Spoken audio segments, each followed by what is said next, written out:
What is this place?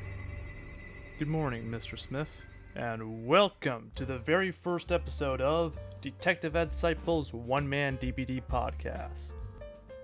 What? Here we'll discuss numerous things regarding this game from 3 different perspectives. A survivor, you, Mr. Smith, a guest star killer, and me, a person who does a lot of both. We'll offer our insight on numerous topics, like in today's episode, camping and tunneling. Is it okay? Is it OP? Too weak? And what would the 3 different perspectives like done with it?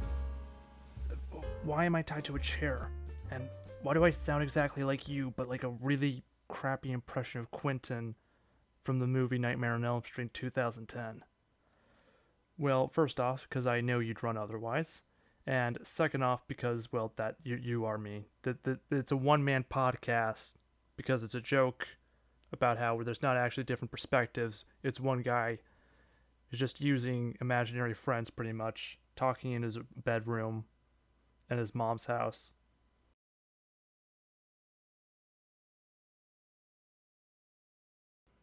Okay, so for our guest killer, I'd like to introduce an honored employee of Umbrella Corp, Nemesis. Stars.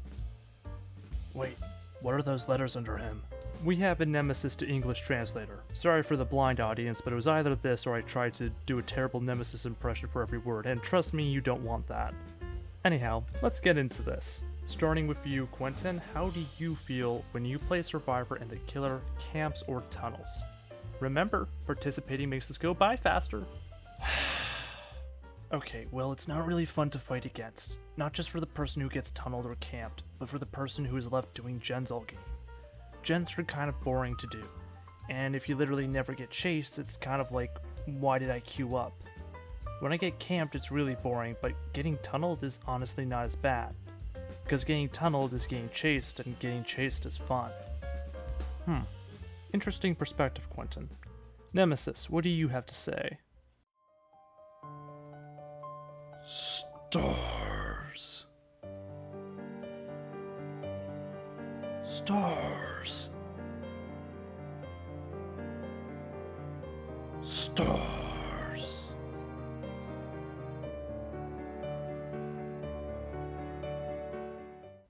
That's quite fascinating. You guys share a consensus on camping and tunneling, that it's bad for this game. Now bear in mind, as a killer main, I'm kind of here more for the fun than I am for the win. I don't camp or tunnel myself. That doesn't mean people don't accuse me of tunneling and camping, and sometimes I just lose track of who I camped when or something, but from my perspective, I don't intentionally camp or tunnel. That being said, I don't think necessarily that tunneling or camping should be completely impossible. If the killer camps in a way that is so unique, so clever that the survivor who went for the save and got downed goes, wow, that was a really cool way to camp. It was an original idea and tactic, and if I had predicted the way this killer camped, then I could have gotten my teammate off the hook and escaped to a loop at least. I'm just sorry for my teammate on the hook. And the hook survivor goes, don't be fam, I got to see that amazing camping. It was so cool to see this camping trick that I don't care that I'm dying right now. GG killer. Will this ever happen? No, because you'll either blame your teammate for falling for the camp or the mechanics, even if the killer did something really clever. I say you, but I would do that too. Regardless, you get my point, right? It's not like camping is an inherently evil sin, it's just boring to fight or play as for that matter.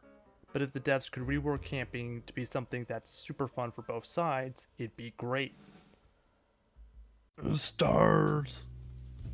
Ed, you realize the issue was just dumping the problem on the devs, right?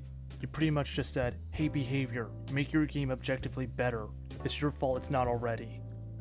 You're right, and I want to clarify, I don't blame the devs for how effective camping or tunneling is, or the fact that they are boring. I'm just saying to them, it's not so much the camping itself that's bad, it's the boredom and sense of unfairness we have along the way. Well then, how could camping be done cool or interesting? The formula for cool camping would be this in my opinion. A healthy survivor goes out to save their teammate. They have enough options such that if they predict how the killer will camp, they can get the teammate off the hook, be injured instead of in the dying state, and get chased by the killer. Here's a couple of situations like what I'm talking about. Let's say I'm playing either Hag or Trapper. If I put a trap near the hook survivor and the saving teammate just walks into it, I think the killer should be rewarded for the survivor messing up. Now, of course, it's Hag, so she's gonna put all of her traps down on one person in the basement. But let's pretend that wasn't what happened every time, and just focus on this really cool situation where there's mind games and shit.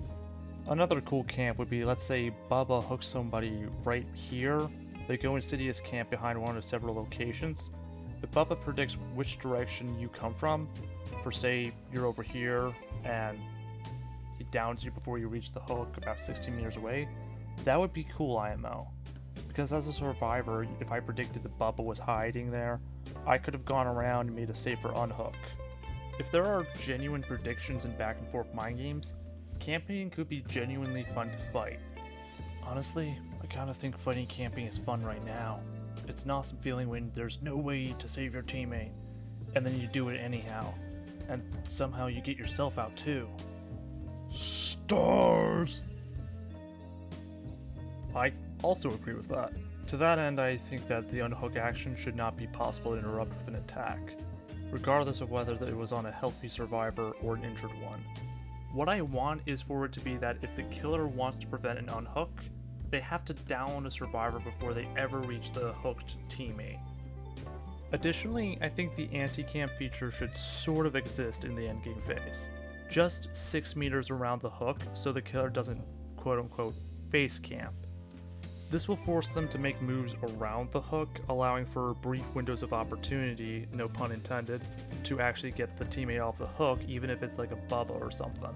There is one thing I want to address real quick. These two perks, Babysitter and Borrowed Time. I use BT a lot almost every game that I'm tryharding. However, I think that if we're going to go, as I say, legitimize camping, they need a nerf. My reasoning being that in the endgame phase, yeah, the killer should be able to camp and tunnel. It shouldn't be easy, but perks shouldn't absolutely destroy it. To that end, I think Borrowed Time should only work in the basement on the endgame phase, and Babysitter should have the same treatment. I also think the duration of these perks should be shortened. Borrowed Time should go down to 8 seconds, and Babysitter should go down to 20 seconds. Stars!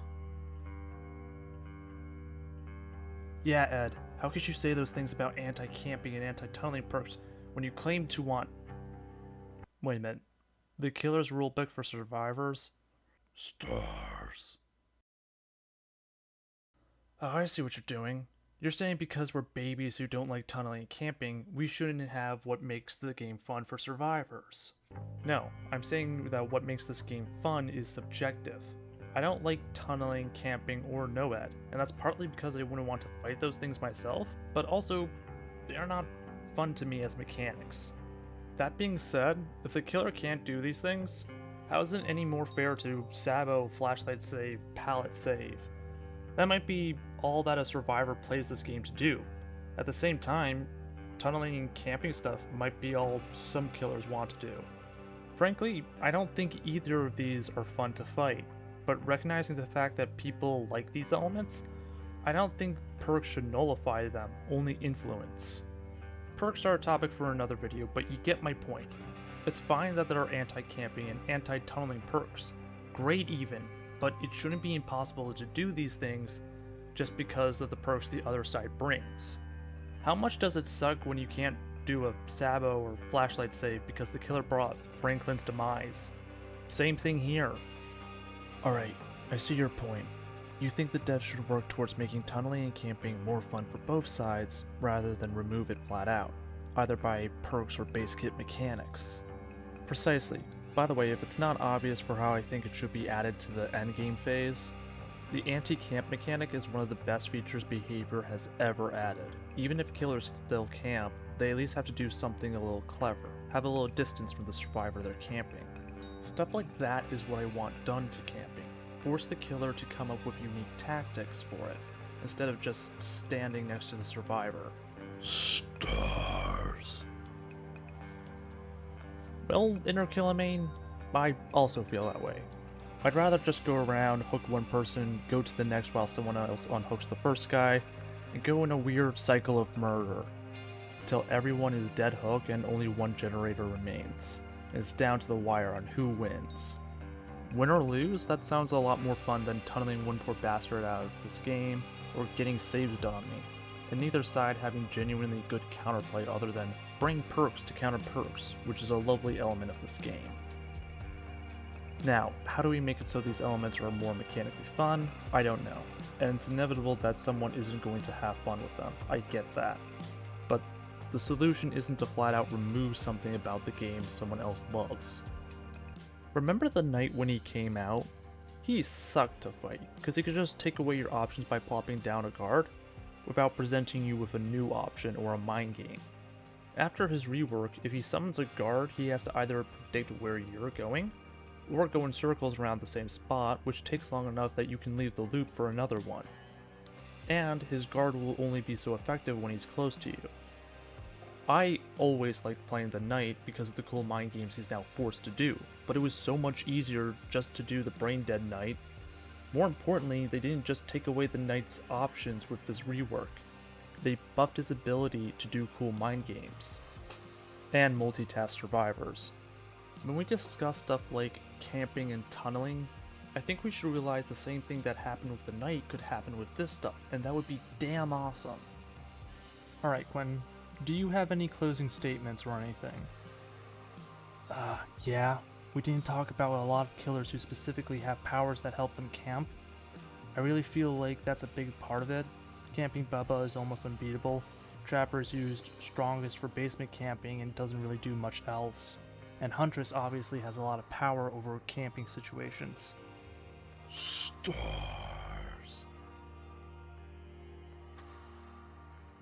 You're correct, but I also don't play those guys enough and don't do enough camping to actually feel confident discussing individual killers camping. Then why don't you do some camping yourself? Well, 2 reasons. Number 1, I need to get this video out before it becomes another project I give up on. And number 2, the game keeps randomly disconnecting me. I'm not sure why. My Wi-Fi will seem fine, there's not even a spike in ping leading up to it. It'll just say, "You're gone," and punish me with a temporary ban. So for right now, I can't play, but I really need to finish up this video. I will stand by this. Until Nemesis' zombies are something he controls, I think the zombies should walk away from hook survivors. Just because right now, the camping is on complete accident, so it's not Nemesis making an outplay or the survivors making a mistake. It's not often this happens, and I realize the zombies are more so hilarious than they are an actual mechanic for either side to use, but it's not something built on either side's input. With that, I have nothing more to say. Thank you for watching. Goodbye, ladies, gentlemen, and gentlefolk.